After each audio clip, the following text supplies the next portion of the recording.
போய் அவங்க திறக்கும் போது குறைவே இல்லையா. அங்க எழுதியிருக்கு, பஞ்சம் வருட காலம் முடிகிற வரைக்கும் கர்த்தர் அதுல என்னையும் குறைவுபடலைன்னு எழுதியிருக்கு. ஏன் தெரியுமா? இன்னைக்கு கர்த்தர் சொல்றாரு, அத வந்து மாத்தக்கூடிய, அந்த இயற்கையை மாத்தக்கூடிய அதிகாரம் என் கையில் இருக்கு. நீங்க அதை நம்பணும். நீங்க அதை நம்பணும். ஏன்னா நீங்க ஜெபிக்கும் போது உங்க வயிற்று வலி போகிறது இல்ல. கர்த்தர் சொல்றாரு, உனக்கு ஒரு அதிகாரத்தை நான் கொடுத்திருக்கேன். உன் தலைவலி மாறுறதுக்கு உனக்கு ஒரு வல்லமை அதிகாரத்தை கொடுத்திருக்கேன்.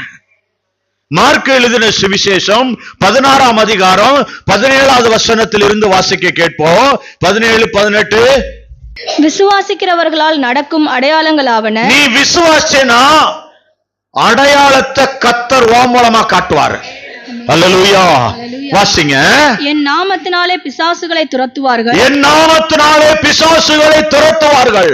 நவமான பாஷைகளை பேசுவார்கள். நவமான பாஷைகளை பேசுவார்கள். சர்ப்பங்களை எடுப்பார்கள். சர்ப்பங்களை எடுப்பார்கள். சாவுக்கேதுவான யாதொன்றை குடித்தாலும் அது அவர்களை சேதப்படுத்தாது. யாதொன்றை குடித்தாலும் அவர்களை சேதப்படுத்தாது.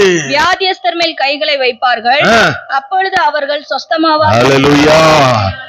இந்த அதிகாரம் யாருக்கு? விசுவாசிக்கிறவனுக்கு. இயேசுவுக்கு இந்த வல்லமை எப்படி எல்லா இடங்களிலும் ஜெபம் பண்ணும்போது அநேக ஹீலிங் நடந்துச்சோ, ஆண்டவர் சொல்றாரு, என்ன விசுவாசிக்கிறவன் ஜெபிக்கும் போது இந்த ஹீலிங் நடக்கும்ன்றார். நீங்க அதை விசுவாசிக்காதனால அந்த காரியத்துல இன்னும் அற்புதம் நடக்கல. நீங்க விசுவாசிங்கன்னா அந்த அற்புதம் எப்ப வேணாலும் தொடங்கும். அல்லேலூயா. நீங்க விசுவாசிக்கும் பொழுது அது நடக்க ஆரம்பிக்கும்.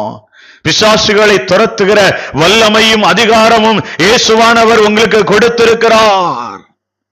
பாருங்க, யோவான் எழுதின சுவிசேஷம் 1ஆம் அதிகாரம் 12வது வசனம் வாசிக்க கேட்போம். அவருடைய நாமத்தின் மேல் விசுவாசம் உள்ளவர்களாய் என்ன செய்யணுமா? அவருடைய நாமத்து மேல, அவர் நாமத்தின் மேல விசுவாசம்னா என்னங்க? அவர் நாமம் எல்லாத்தையும் செய்யுன்றத நம்பணும். இயேசுடைய நாமம் நீங்க சொல்லி கேட்கும், இயேசுவின் மூலம் ஜெபிக்கிறோம் பிதாவின் கேட்போம்ல, அந்த இயேசுவின் நாமத்தை சொல்லி கேட்கும் பொழுது எனக்கு இந்த அற்புதம் நடக்கும்ன்றத முழு நிச்சயத்தோட எதிர்பார்க்கணும். அல்லேலூயா. எப்ப தெரியுமா? கடைசி சில வேலைகள்ல கூட அந்த விசுவாசத்தை கடைசி எட்ஜுக்கு வேற கூட கூட்டு போவாரு.